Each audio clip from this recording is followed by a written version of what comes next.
квартира 2. Тихо. Назад, давай. Think he's gone now. What's that? I didn't know if you can pick it here or not.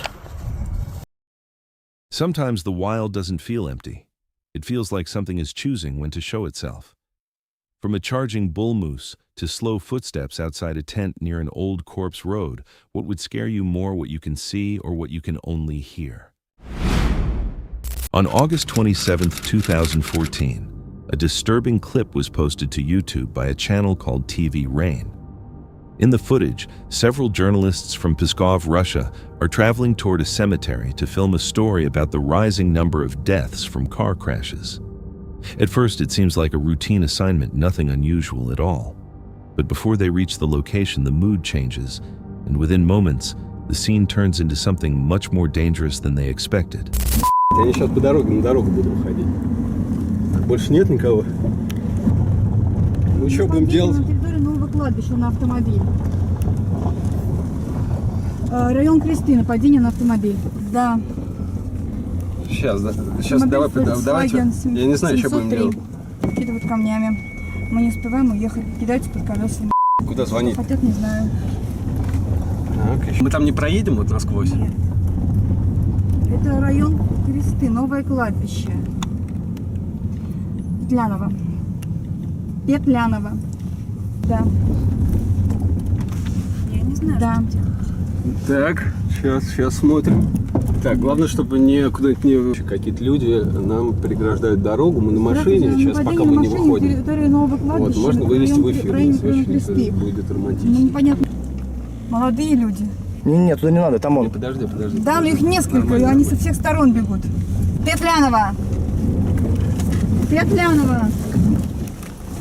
Да. Они вам камеру разобьют. Санкт-Петербург, проспект Солидарности, дом 13, квартира 2. Тихо. Назад, давай. Ребят, что хотите? Чего? Не На надо. нас напали, проткнули колеса, мы не можем уехать. Просили съездить. Подожди, не надо.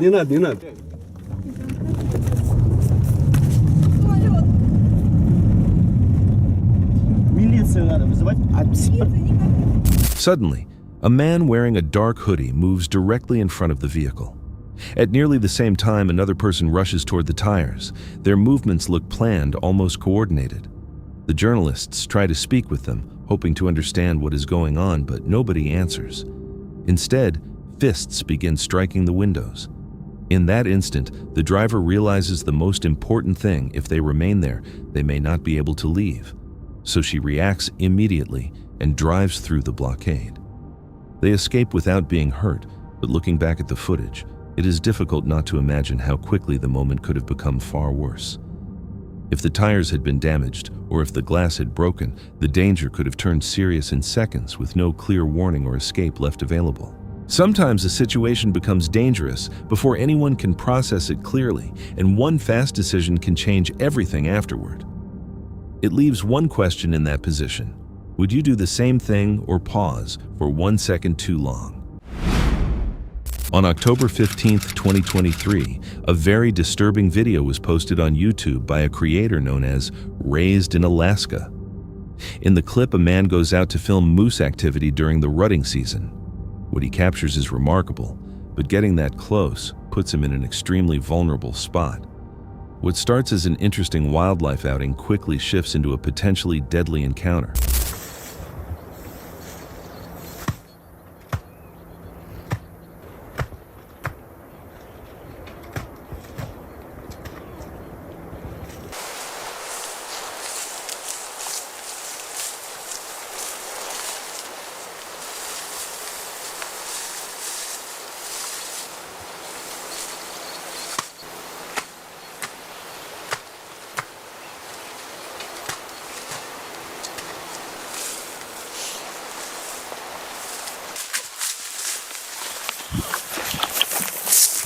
Two cow moose are moving around a rut pit when, without warning, one begins running in the man's direction.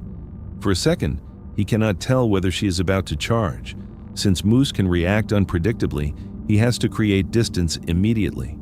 but he does not realize the situation is about to become much more intense. This is a moose scrape, also known as a rut pit for moose. The moose paws the ground down to dirt first, then they urinate in it, splashing up and getting that on their horns, so it's like a big wick out there. And then they lay in it. Once they leave it, it's very common that other moose roll in it and roll around it and get that scent on them. I kind of sort of sometimes think that they want to smell like the big bull, so maybe the cows will.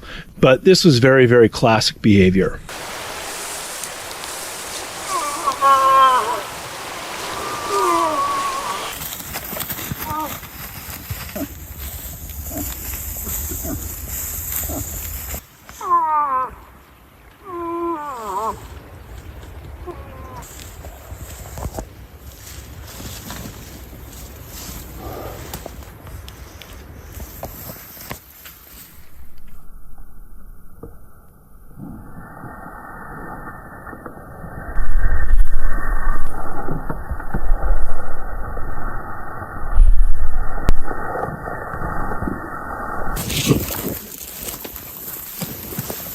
Suddenly, a large bull moose rushes directly toward him at full speed, giving him almost no time to respond. The man reacts quickly and backs away just in time to get out of danger. But in those few seconds, he has already recorded the exact behavior he came to document. There is no doubt about the risk. A charge like that can turn serious almost instantly. Sometimes encounters unfold faster than anyone expects, and choices are made before there is time to think clearly enough. It leaves a simple question: would you have remained that close despite the danger, or moved back before it reached that point? The next clip is from Grizzly Gaz, a channel built around solo bushcraft hot tent camping and practical gear tests. On October 23, 2023, he walks into a secluded forest in the United Kingdom. This is not meant to be a standard outing. His goal is to intentionally try a budget wood stove inside a completely closed tent. He moves far into the trees, avoiding exposed areas and passing on a waterside spot because the soil is too soft. Before bringing in the main risk, he makes sure the camp is secure first before he settles in and puts the cheap stove to use. That's it. Just 4 pegs. 1 pole in middle. That's it, done. Gear bathtub floor that comes up probably about 3 inch. And it fits just perfect in here. After collecting wood and preparing his meal, he lights the stove. To control the hazard, he sets a carbon monoxide alarm beside his sleeping area. That choice shows he is monitoring the danger instead of simply trusting things will be fine. It's out with me, just in case. Carbon monoxide detector. So at least we know it works. There we go, there's the boudoir for the night. It's a bit of a continuation from my last 2 videos. From there, he eases into his normal evening routine, cooking and eating. The forest remains totally quiet, leaving his attention fixed on how the stove performs. You can smell, isn't it? She's been having a nose by that all night. There's something walking about outside. It's probably a deer. I think it's gone now. Then he pauses and listens. He cannot see whatever is outside, but he keeps himself steady. He figures it is only a wild animal moving past and does not allow it to shake him. The darkness adds some uncertainty, but it never breaks his plan.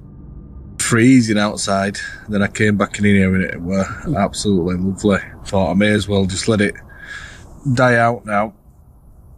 As the temperature outside falls to about 4 degrees Celsius, the tent interior stays warm enough for him to sleep safely. The trip shows how preparation can protect you in the wilderness. Because he handled the risks from the start, he kept control of the situation throughout the night. It also raises a question about trusting equipment. Would you feel comfortable sleeping beside a lit stove in the forest? Or would you adjust the setup before lying down?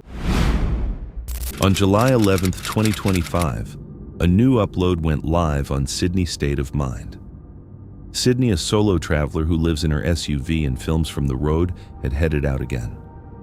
This trip took her along Oregon's foggy shoreline and into Washington State.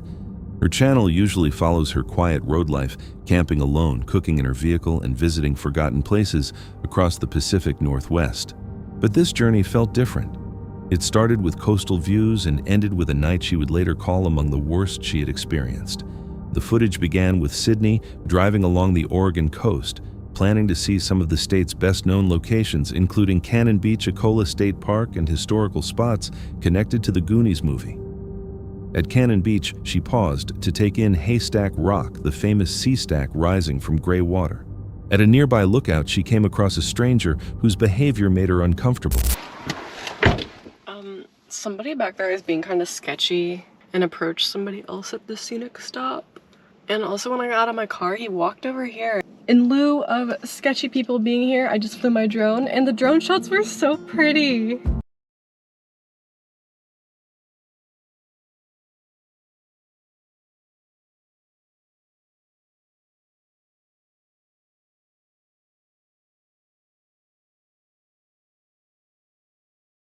It's time to move on.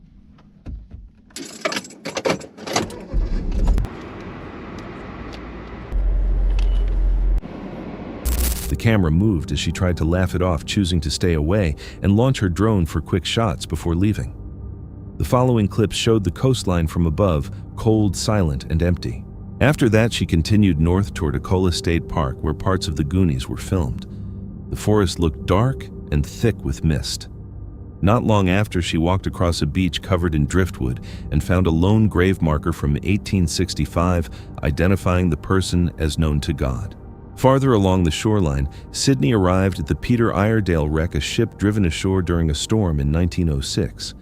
The rusted ribs of the hull still stuck out from the sand, with gray waves behind them.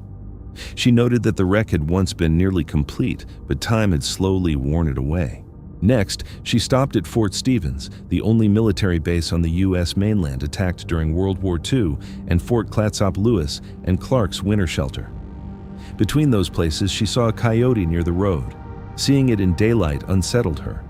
Later, she noticed elk feeding quietly in a field. Once she crossed the bridge into Washington, the mood changed. Her overnight campsite was dirty with garbage scattered around wet ground and an abandoned feeling. While flying her drone, it malfunctioned and struck both her and the side of her SUV.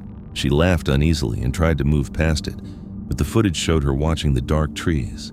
Later that night, she said she still could not shake the sense that something felt wrong. It's nearly 2 in the morning and I don't feel safe here anymore. Something just kept telling me to leave that site. My gut just kept telling me to leave because I thought that I would be trapped here if I waited until the morning. Trapped with a downed tree or something. Because it's raining and it's been raining all night, and there was a giant hill with leaning trees next to my site. So I just didn't feel good about it. So yeah, I'm leaving. I kept trying to fight my gut, but it just kept telling me to leave. I could just park there. That's like a good spot. Around 2 a.m., rain started falling, and her instincts pushed her to leave before the road washed out. By morning, she woke up miles away, drained under the same gray sky, ending the trip near Seattle. Afterward, viewers praised how she trusted her gut. Others warned that coyotes in daylight can be risky. Some brought up the haunted stories around Fort Stevens. Maybe she had not escaped a visible threat that night, but the unsettling quiet that comes when the wilderness no longer feels empty. She closed the video with a small smile on a Seattle bridge. Out there, staying safe is not always about what appears in front of you. Sometimes it comes from sensing something before it happens. Let's begin. The video posted on Kev's Outdoor Adventures begins with Kev and his dog Chow heading out for a wild camp on Hunter's Hill in Cumbria, England. The place carries unsettling folklore, especially because of its link to the Old Corpse Road, a path once used to move the dead across the hills for burial. Today, we're at Mardale in Penrith. I've got Chow with us. There's a cart there. So just parked there. We're going to head up Haunted Hill. We've been here before, last year. I didn't get a video of it. So So this time I'm going to do a video and let you see the area where we are. Up this side, Chow. Here, up here. Chow. Wants to wander off. There it is, guys. Old Corpse Road. Come on up here. So we're going to head up here. I'll bring us back, but we'll get so far up to north a bit.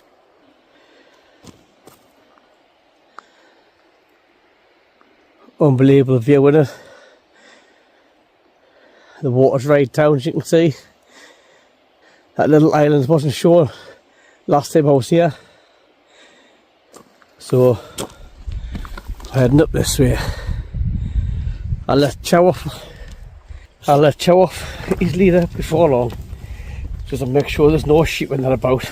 So I'll bring us back when we get further up.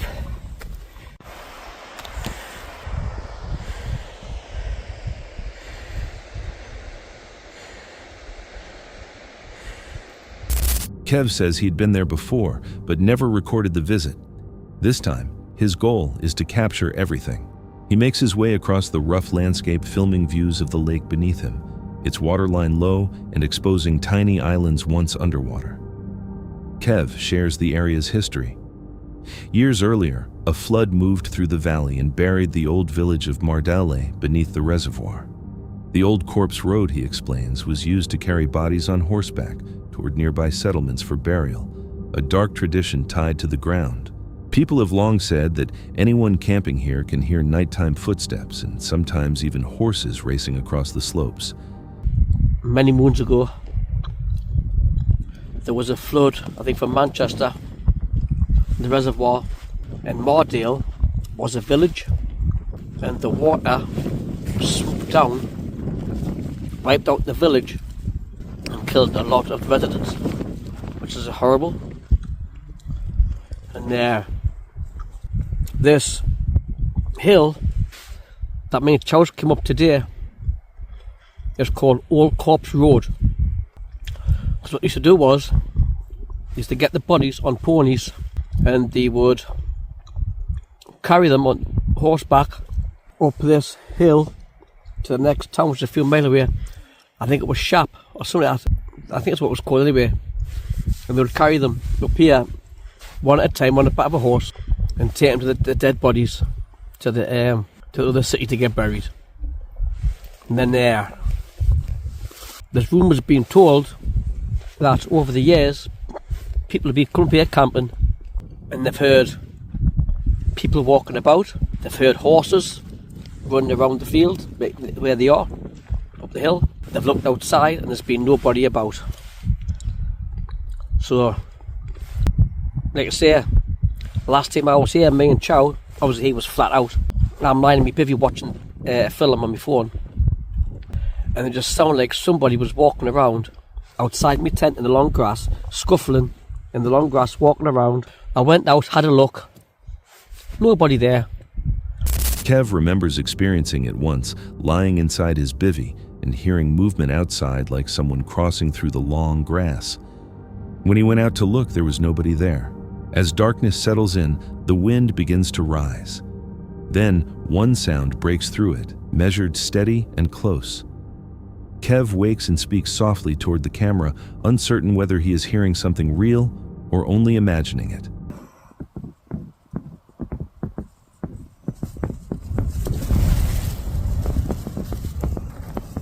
Sounds like something's outside, like walking about.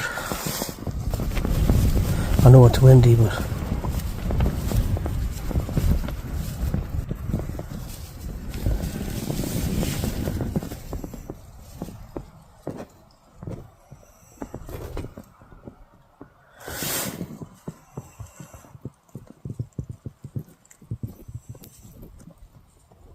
what's that?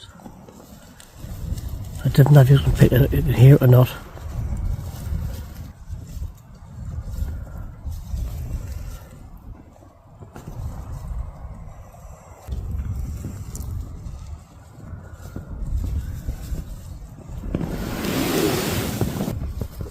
Right guys, I'm going to turn this light off. The fuck? I'm going to try and get some sleep. I know it's windy, but I just saw it, those footsteps outside as well. Can't hear it now, like, but now when you feel like people brought out of long grass, makes it a rustling sound. That's what it was like. It is not the tent fabric or the tarp shifting. It sounds like footsteps, slow, heavy human. He switches off his headlamp and listens, holding his breath as the noise continues. By morning, as daylight returns, Kev starts packing up. He tries to explain the incident logically, but admits the sounds were too exact, too human to blame on wind or passing wildlife. Alright guys, we're all getting packed up. It's a bit nippy, windy. I'm trying to go now. So I think he's sick. Well, not sick, but like, it's a bit nippy. So, I'm gonna get the tent down. All the stuff's put in the bag. I get this tent down. And we'll be getting out of Dodge City. I'll bring it back when we're all packed up. To the off a bit. Right guys, we're all packed up. We're heading back down now. It's getting very cold now. As you can see, that's where I camped. Leaving no rubbish. Charles got his coat on because it's bloody cold. So we're going to head back down now. Bring it back. Yeah. Get it.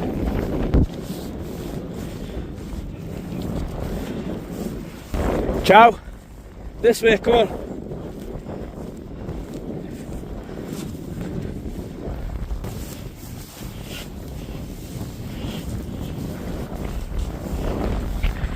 Got his hood on.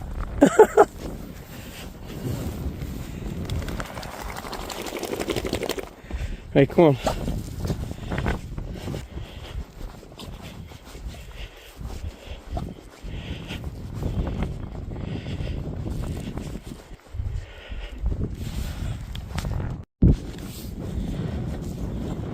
While he and Chow make their way down the hill, the discomfort remains.